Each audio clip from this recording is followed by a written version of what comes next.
Welcome guys to the class NPS 003 Bharat लोकतंत्र और विकास। ठीक है, एक और इम्पोर्टेंट क्वेश्चन की बात करेंगे। सतत विकास।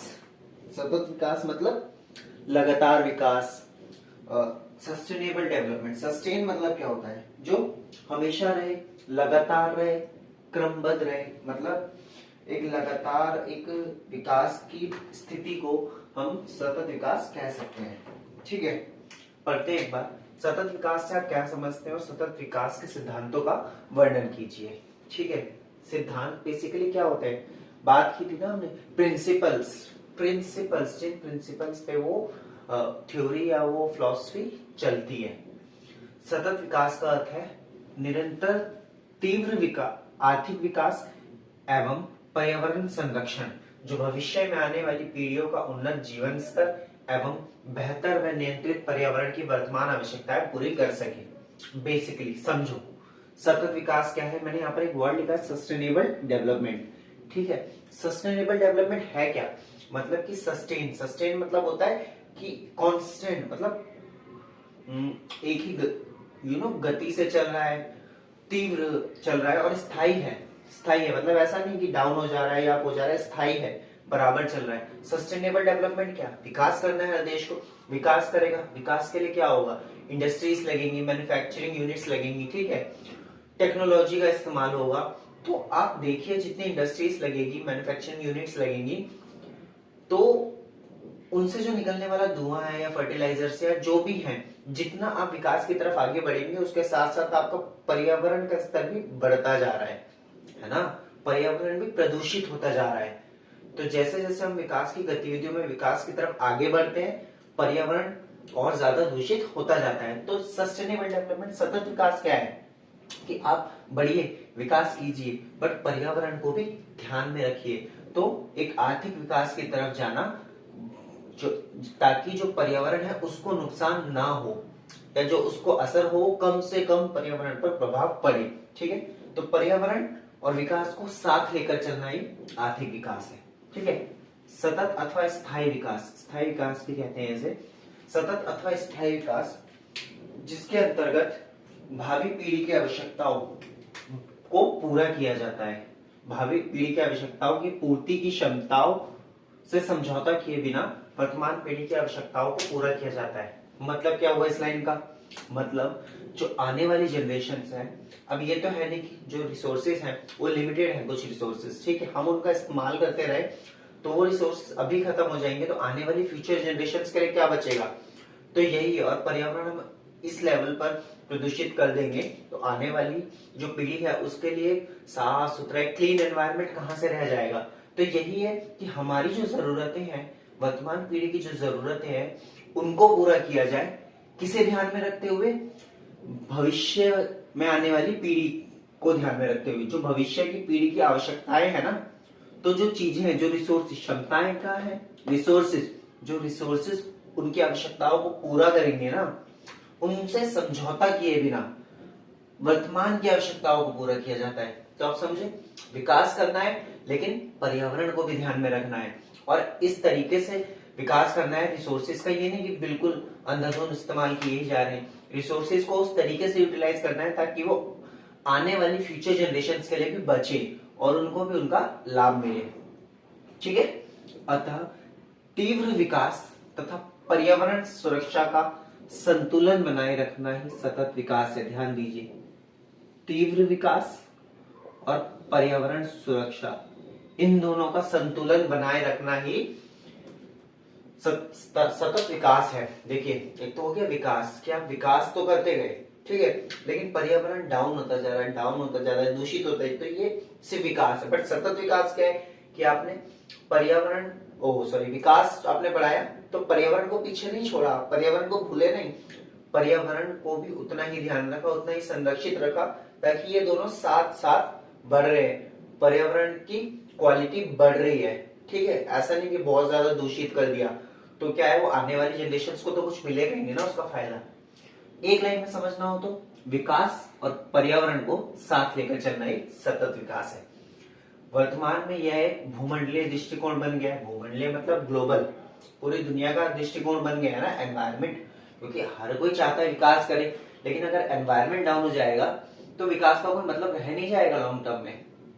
ठीक है, तो एक इशू बन गया है, ग्लोबल कंसर्न बन गया है। ठीक है, 1992 में पृथ्वी सम्मेलन, अच्छा एक देखिए एक अर्थ समिट हुआ था 1992 में पृथ्वी सम्मेलन में घोषित एजेंडा 21 जो रियो डी जेनेरियो ब्राजील में है, रियो घोषणा में इसके प्रति पूर्ण समर्थन व्यक्त किया गया। 1992 में एक अर्थ समिट हुआ था, पृथ्वी सम्मेलन हुआ था, जिसमें एजेंडा 21 की एक घोषणा हुई। एजेंडा 21 क्या है वो कभी बाद में बात करेंगे।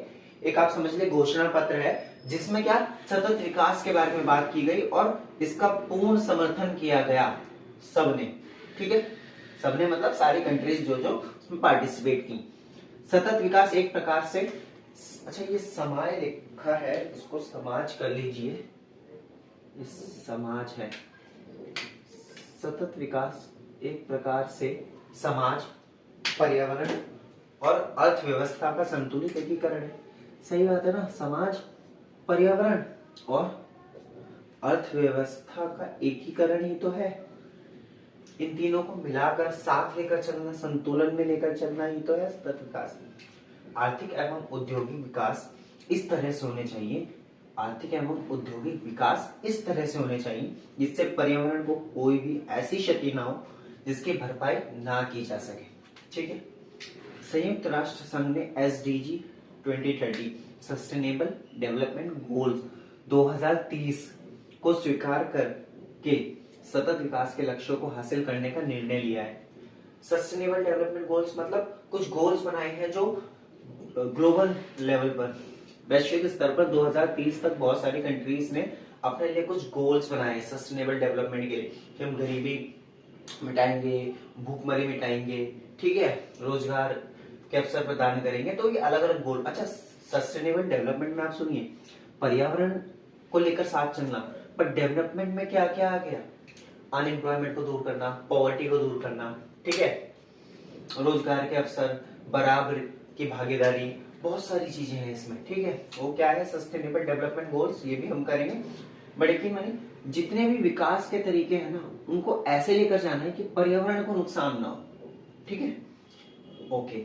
अब सतत विकास के महत्वपूर्ण सिद्धांत, सिद्धांत बेसिकली क्या होते हैं, जिसके ऊपर जो प्रिंसिपल्स जिनके ऊपर हम काम करेंगे पर्यावरण की गुणवत्ता को बनाए रखने के लिए। अच्छा, मेन मोटिव क्या है सतत विकास का, ताकि पर्यावरण की गुणवत्ता बनी रहे, ठीक है, को बनाए रखने के लिए किया गया कोई भी प्रयास सतत विकास की ओर ही जाता है। सही बात है, आप प्रयास कर रहे हैं कि आपको डेवलपमेंट करना है, आपको गरीबी हटानी है या आपको सफाई रखनी है अपने राज्य में, अपने क्षेत्र में, तो आप पर्यावरण की गुणवत्ता के साथ छेड़छाड़ नहीं कर रहे हैं, पर्यावरण को कोई नुकसान नहीं होगा, तो सतत विकास की ओर ही जाएगा। सतत विकास को संभव बनाने के लिए प्रमुख रणनीतियां एवं सिद्धांत इस प्रकार है। सिद्धांत कहूं या रणनीतियां, बेसिकली आप उन पे ही तो काम करोगे ना, तो एक तरीके से तो आपकी रणनीतियां ही हो गई ना। ठीक है, इतना समझ आया सतत विकास। ओके, तो चलिए पहले सिद्धांत को देखते हैं सतत विकास के। परियोजना मूल्यांकन। अच्छा, आप सोचिए कि अगर हमें सतत विकास करना है, मतलब विकास तो करना है लेकिन पर्यावरण को भी ध्यान में रखना है, तो क्या क्या चीजों को हम ध्यान रखेंगे। सबसे पहले एक रणनीति बनाए, उन्हीं रणनीतियों की बात हो रही है, परियोजना मूल्यांकन, यानी कि प्रोजेक्ट का असेसमेंट करना चाहिए। जैसे देखिए, विकास मार्ग के अंतर्गत किसी भी परियोजना का मूल्यांकन पर्यावरणीय अथवा आर्थिक एवं सामाजिक दृष्टिकोण को ध्यान में रखकर किया जाना चाहिए। ठीक है, इसका मतलब क्या हुआ, मतलब कि जब भी कोई विकास के लिए कोई भी प्रोजेक्ट या किसी परियोजना पर हम लोग काम कर रहे हैं या सरकार काम कर रही है, तो उनका ध्यान पर्यावरण का दृष्टिकोण, आर्थिक और सामाजिक दृष्टिकोण, मतलब इन तीनों पर उसका क्या असर पड़ेगा उस प्रोजेक्ट का, उसको ध्यान में रखकर उसको मूल्यांकन करना चाहिए। दूसरे की बात करते हैं। दूसरा, सतत विकास के लिए क्या इंपॉर्टेंट है। सतत विकास का मतलब ही क्या है, संसाधन संरक्षण। सतत विकास की प्रक्रिया में संसाधनों का संरक्षण एक अति महत्वपूर्ण अवयव है। संसाधनों का संरक्षण भावी पीढ़ियों की आवश्यकताओं की पूर्ति के लिए अति आवश्यक है। मतलब क्या कहना चाह रहे हैं, कहना ये चाह रहे हैं कि सतत विकास की जो प्रक्रिया है, हम डेवलपमेंट जो सस्टेनेबल डेवलपमेंट की तरफ जा रहे हैं, उसमें हमें ये बात ध्यान में रखनी है कि हम संसाधनों का कुशलता पूर्वक उपयोग करें, जिससे संसाधनों का संरक्षण हो सके और आने वाली पीढ़ियों को भी वो लाभ मिल सके उन संसाधनों का। ठीक है, आपके दिमाग में आ जाना चाहिए जब आप प्रिंसिपल्स लिखोगे ना कि सतत विकास के लिए क्या इंपॉर्टेंट है। संसाधनों का संरक्षण होना चाहिए। ठीक है, कोई भी प्रोजेक्ट ऐसे इंप्लीमेंट होना चाहिए कि पर्यावरण, समाज या आर्थिक इकोनॉमिक लेवल पर उस कोई असर ना पड़े। ठीक है, प्रभावशाली जवाबदेही तंत्र, पर्यावरण तथा विकास के मध्य संतुलन को डगमगा है, मतलब हिला देने वाले, डगमगा देने वालों के लिए एक प्रभावशाली जवाबदेही तंत्र तथा उचित दंड का प्रावधान किया जाना चाहिए। मतलब क्या, सतत विकास की प्रक्रिया में क्या है, बेसिकली हमने देखा है ना, बहुत सारे प्रोजेक्ट्स ऐसे चलते हैं जिनमें पर्यावरण को ध्यान दिया ही नहीं जाता, पर्यावरण का बहुत ज्यादा नुकसान होता है, तो उनके लिए कुछ दंड का प्रावधान होना चाहिए या फिर एक ऐसा तंत्र होना चाहिए जिनसे वो जवाबदेह बने कि उन्होंने ऐसा क्यों किया। ठीक है, गैर परंपरागत स्रोतों का प्रयोग, बहुत आसान है ये तो। मतलब कि विश्व भर में बहुत से देश अभी तक अपनी ऊर्जा की आवश्यकता की पूर्ति के लिए ऊर्जा के परंपरागत स्रोतों पर ही निर्भर है, मतलब जो नेचुरल रिसोर्सेज है, ठीक है, उन पर ही हम ज्यादातर डिपेंड है। यह पर्यावरण के साथ साथ मानव जीवन पर भी संकट उत्पन्न कर रहा है, क्योंकि रिसोर्सेज खत्म हो रहे हैं। पानी की अगर हम बात करें, ठीक है, इसका सीधा, ऑयल है, पेट्रोलियम है, इसका सीधा समाधान यह है कि हम ऊर्जा के गैर परंपरागत स्रोतों और नवीकरणीय स्रोतों पर अपनी निर्भरता बढ़ाएं। मतलब सौर ऊर्जा, ठीक है, सोलर पावर और हाइड्रो पावर, ठीक है, विंड पावर, मतलब क्या है, सूर्य की ऊर्जा से हम बिजली बनाए या उसको ऊर्जा के तौर पे इस्तेमाल करें, पानी का इस्तेमाल करें, हाइड्रो पावर जो है, ठीक है, हाइड्रो इलेक्ट्रिसिटी जिसे हम बोलते हैं, और विंड पावर हवा के इस्तेमाल से, तो क्या है, उन स्रोतों का हम इस्तेमाल करेंगे ना, तो जो नेचुरल रिसोर्सेज है उनका एक्सप्लॉयटेशन कम हो जाएगा। ठीक है, स्वच्छ घरेलू ईंधन, अभी भी अधिकतर लोग घरेलू ईंधन के रूप में लकड़ी, कोयला आदि का उपयोग करते हैं, जो स्वास्थ्य और पर्यावरण की दृष्टि से काफी हानिकारक है। इसलिए ईंधन के रूप में एलपीजी और सीएनजी जैसे स्वच्छ ईंधनों का प्रयोग को बढ़ावा देने की आवश्यकता है। ठीक है, तो अभी पहले 4 पढ़े, बाकी और पढ़ते हैं हम लोग। परियोजना का मूल्यांकन, संसाधन संरक्षण, प्रभावशाली 5 पढ़े हैं, प्रभावशाली जवाबदेही तंत्र, गैर परंपरागत स्रोतों का प्रयोग और स्वच्छ घरेलू ईंधन। चलिए कुछ और महत्वपूर्ण सिद्धांत उनकी बात कर लेते हैं हम और इस क्वेश्चन को कंप्लीट करते हैं यहाँ पर। ठीक है, 6 की बात करें, 6 पॉइंट थोड़ा मैसअप हो गया है बट देख लेना होगा। पर्यावरण प्रभाव मूल्यांकन राष्ट्रीय आर्थिक नीति का एक अभिन्न हिस्सा होना चाहिए। मतलब क्या, लाइन का सीधा सा मतलब है पर्यावरण प्रभाव मूल्यांकन, मतलब कि जो भी प्रोजेक्ट या जो भी आपने इम्प्लीमेंट की है अपनी पॉलिसी या विकास के लिए जो भी आप तरीके आजमा रहे हैं, तो उनसे पर्यावरण पर क्या प्रभाव पड़ रहा है इसका मूल्यांकन आप करेंगे ना। उसके बाद में वो जो परियोजना वाला था वो पहले था, ठीक है, अब मूल्यांकन करेंगे कि आपने जो परियोजना बनाई थी पर्यावरण को संरक्षित रखने की, क्या उस पर काम किया है, वो विकास का तरीका। पर्यावरण प्रभाव मूल्यांकन राष्ट्रीय आर्थिक नीति, मतलब क्या, जो नेशनल इकोनॉमिक पॉलिसी है, यानी कि बेसिकली क्या है, नेशनल पॉलिसी का एक हिस्सा होना चाहिए पर्यावरण का मूल्यांकन या पर्यावरण का संरक्षण नेशनल पॉलिसी का एक पार्ट होना चाहिए। तो क्या उसे प्रायोरिटी पर जगह मिलेगी, किसे, एनवायरमेंट को। ठीक है, युद्ध व सतत विकास परस्पर विरोधी हैं। ठीक है, अतः हर राज्य को यह सुनिश्चित करना चाहिए कि युद्ध अथवा आंतरिक दंगों की स्थिति में पर्यावरण को कम से कम नुकसान होना चाहिए। ठीक है, यह बता रहे हैं कि सतत विकास कैसे पॉसिबल है। दुनिया भर के युवा सतत विकास को लागू करने के लिए सबसे ज्यादा जिम्मेदारी रखते हैं। ध्यान दीजिए, मैंने ये नहीं बोला कि लागू करने के लिए सब ज्यादा जिम्मेदारी रखते हैं, ज्यादा जिम्मेदारी रखते हैं, इससे क्या मतलब हो गया हमारा, क्योंकि यह मुख्यतः उन्हीं की पीढ़ी है, क्योंकि वह पारिस्थितिक संसाधनों के उच्चतर उपभोगी हैं। जो युवा हैं, जो देश के युवा हैं, वही तो उन संसाधनों के सबसे ज्यादा उपयोग करते हैं, उपभोग करते हैं। ठीक है, लगभग हर क्षेत्र में ऐसे पारंपरिक तरीके मौजूद होते हैं। अच्छा बेसिकली वाली लाइन देखना, लगभग हर क्षेत्र में ऐसे पारंपरिक तरीके जिसे हम कहते हैं ना कि यार ये क्या है, इसको हटा, हमने घर से सीखा है, पुराने जमाने में चलते थे, जो पर्यावरण के अनुकूल होते हैं, इन तरीकों की पहचान कर इन्हें बढ़ावा दिया जाना चाहिए ताकि सतत विकास के लक्ष्य को पूर्ण किया जा सके। उदाहरण के लिए खाद के रूप में रासायनिक उर्वरकों की जगह जैविक कंपोस्ट का प्रयोग करना।